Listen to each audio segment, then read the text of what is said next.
Hello Pisces, Sun, Moon, Rising, and Venus signs. Kamusta po kayo? Sana po ay nasa mabuti kayong kalagayan. Welcome back po sa Star Tarot. Kung bago po kayo rito, welcome din po kayo. Thank you for your support. I truly appreciate it. God bless you all po. And please subscribe, like, share, and share my videos po. No? And leave a comment kung nakaresonate kayo. Thank you. So, yung first message po ninyo would be your current situation. Your next card ninyo is the challenge. And yung third card po ninyo is the advice. And yung fourth card ninyo would be your outcome. Ayan. So, maganda. Maganda yung outcome ninyo. There is, three of emotions. So, this is celebration. So, you will end up celebrating something dito. So, yung situation ninyo is two of emotions. This is really beautiful. Lalo-lalo na pagdating sa relationships. And yung relationships na yan is not limited to love and romantic relationship. Maaaring meron din dito kayong mga bagong magiging kaibigan. Maybe you are making new friends. Maybe you are entering a new business partnership. Pwedeng ganun. Or magkakaroon nga kayo ng bagong romantic connection, no? Kung kayo ay single pa. So, maaring ngayon ang pagkakataon or ngayon yung opportunity ninyo para magkaroon ng kapartner na sa buhay romantically, no? So, maaring ganun ang magkakaganapan sa inyo sa ngayon. But the challenge is 5 of inspiration, no? So, maaring may may internal conflict, no? Pwedeng naguguluhan kayo, pwedeng hindi ninyo ma-figure out kasi baka kunyari, no, sa mga magiging kapartner ninyo, whether that is business partnership or romantic partner, baka hindi lang ito iisa, baka meron kayong choices, no, kaya siguro naguguluhan ng iba sa inyo which one, no, who's the one, 'di ba, na pipiliin ninyo. So, pwedeng ganon. Or maaari din na merong mga outside forces, no, that is influencing you para kayo ay malito, para kayo ay maguluhan, para kayo ay magkaroon ng indecisiveness sa ngayon. Baka merong kumukontra, no? Baka meron kayong mga kamag-anak na kumukontra, may mga kapamilya kayong kumukontra, maaaring ganun. Or baka merong mga question, no, sa inyong napili, kung sino man, no? So, that is possible. The advice for you is 3 of inspiration, no? So, 3 of inspiration is implementation stage. So, kung nakapagplano na kayo, 'di ba? Or siguro siyempre may sarili kayong desisyon, may sarili kayong idea, no? So, siguro, pwedeng makinig kayo, no, sa mga sinasabi nila, or pwedeng hindi, no? So, pwedeng susundin ninyo rito kung ano yung gusto ninyo. Susundin ninyo rito kung ano yung napagplanuhan ninyo. 'Di ba? Kasi you have your own judgment, you have your own free will, kaya pwedeng makikinig lang kayo sa kanila, ano mga sinasabi ng mga tao sa paligid niyo, but the last say or the final say would be yours. 'Di ba? So, pwedeng, sige lang, salita lang kayo dyan, makikinig ako, pero the decision will be mine. So, maaaring ganun ang ganap dito for some of you. At yun nga, no, you're going to make a decision dito on your own. No? So, pwedeng ganun. And yung outcome ninyo is 3 of emotions. So, this is a celebratory energy. No? This is celebratory energy. Merong kasiyahan, merong matutuwa ka dito, maaaring may mga blessings kayong may mga blessings na dadating sa inyo, pwedeng abundance, prosperity, maaring merong mga accomplishments or achievements kayo na kukuha sa ngayon, and that's what you are going to celebrate. So, pwedeng ganun. Or, maaari yung celebration na to is related dito sa inyong desisyon, 'di ba? Kasi maaaring matutuwa kayo sa magiging resulta ng inyong desisyon dito, no? Kaya pa pwede rin na yan ang magpapasaya sa inyo. So, this could also be invitations. Pwede rin ito na meron kayong mga marireceive na invitation for parties, for social gatherings, mga birthdays, mga kasalan, engagement, no? Or kung ano-ano pang mga parties ang pwedeng kayo ay maiimbitahan, no? So, let's dig deeper into these energies. Tignan natin kung ano pa ang mga ano rito, sitwasyon. And by the way, Pisces, maraming salamat po sa inyong suporta, no, sa aking channel. Maraming salamat for not skipping the ads and for sending me also donation through super thanks. Maraming salamat. And also, kung hindi pa kayo nakapag-subscribe, subscribe na po kayo. Thank you. So, yung clarifier ninyo for two of emotions, we have 10 of cups. Napakaganda, napakasaya. You know, kung ano man ang klaseng partnership ito na papasukin ninyo, it's going to be a very happy one. No? Magiging masaya kayo rito.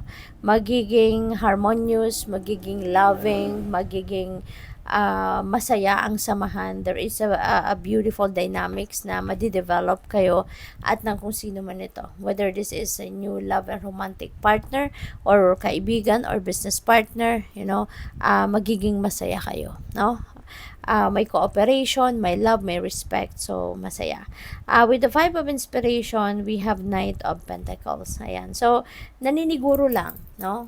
Siguro ang rason ng mga taong ito na medyo nakikialam sa inyo or medyo, alam mo yun, nag-share ng kanilang mga opinion sa inyo about siguro sa mga choices ninyo rito is naniniguro lang sila na maging masaya ka, no? They're just concerned about you, no? So, siguro mga ganun na yung sinasabi nila sa inyo. And with the Three of Inspiration, we have Ace of Wands. Ayan. So, handa ka nang magsimula, no? You are ready to implement your plans at kung ano man ito, no, na plano ninyong ito, whether that is related to the relationship or whether it is related to something else. Pwede kasi na maging yung Three of Inspiration energy na to could be related then sa kunyari mga endeavor ninyo, no, related sa trabaho, career, negosyo, pag-aaral. It could be anything. So magsisimula kayo sa ngayon. You are definitely going to implement your plans, no? Kasi implementation is stage 3 of Inspiration. So, maaring handa kayo ngayon, no? Na magsimula. Pwedeng bagong career, no? Bagong relationship. It could be anything, no? It could be anything na you are going to be very inspired. You're going to be very passionate about this, kung ano man ang sisimulan ninyong bago. And we have Two of Swords dito, no, sa Three of Emotions. Siguro ang iba sa inyo dito, nagdadalawang isip kayo, no? Baka merong mga invitation sa inyo, may mga ibang nag-iimbita sa inyo for social gatherings and maybe nagdadalawang isip kayo if you are going for it or hindi, no? So, may mga hindi pa kayo sigurado dito. So, good luck sa iyo dyan. So, tignan natin kung ano pa ang mga messages for you, Pisces.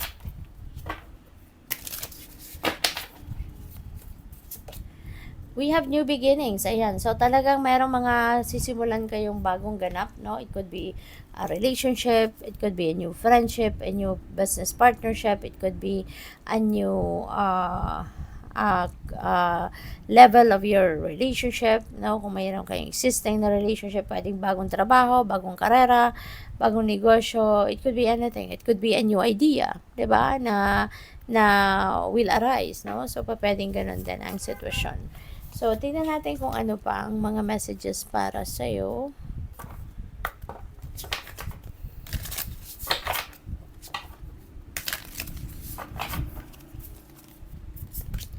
We have lifeblood. Ayan. So, parang ang iba sa inyo sa ngayon, you know, because we have water. Baka, ang napipick up ko dito, baka kailangan talaga ng iba sa inyo ng tubig. Baka some of you, you know, laging, ang tawag dito, dehydrated, no? Yung siguro nakakalimot kayong uminom ng tubig or siguro, natatamad, di ba? Ang iba sa atin, parang tulad ko, minsan natatamad akong uminom, di ba? So, baka may mga ganong kaganapan ang iba sa inyo rito, no? Na tinatamad lang uminom. But, you know what? This is a reminder for you and also for me. I get the energy na reminder din ito sa atin, no, na uminom tayo lagi ng tubig because it is very important part of our health, 'di ba? Na lagi tayong hydrated para hindi sumasakit ulo natin, para makapag-function ng maayos yung organs natin, no? Kaya ayun, kailangan nating mas sipagan pa, no, na uminom ng tubig. So tingnan natin kung ano pa ang mga messages para sa iyo, Pisces. We have love. Wow. So meron talagang love dito na love relationship siguro, no, na magsisimula. Maybe some of you are definitely entering a love and a romantic relationship, no? So good luck sa iyo. At tsaka feeling ko din self-love ito. No, maybe you are also going to start loving yourself. Maybe you are going to start to take care of yourself, no? Reminder din ito sa atin to love yourself more. You know, alagaan mo ang inyong sarili. Yung pag-aalaga mo sa sarili is that is one manifestation, no, of self-love. Kaya maaaring yun din ang reminder talaga sa inyo. So, final message ninyo. Kuha tayo ng final message. We have there's something better. Okay? So, kung meron mang sitwasyon kayo rito na medyo parang nanghihinayang kayo, maaaring pinagpaguran nyo na, nag-effort na kayo at lahat, pero parang walang nangyayari, no? Stagnant, at siguro kung ano man ang mga effort na binubuhos ninyo into this, parang hindi nagbubunga, walang magandang resulta. So, wag na kayong that is a sign already, no, na you need to focus on something else. That is a sign already. Lalo na kung nag-effort na kayo ng sobra-sobra, trinay nyo ng different kinds of avenues para gumana, no, or magkaroon ng magandang resulta and nothing works, no, that is already a sign. That is a message already para sa iyo na you need to try something else, no? And maaari na ganun nga ang sitwasyon, there's something better, no?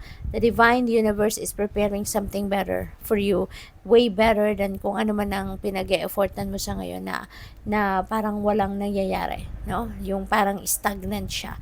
So, good luck. Thank you for watching. Love and light. Namaste.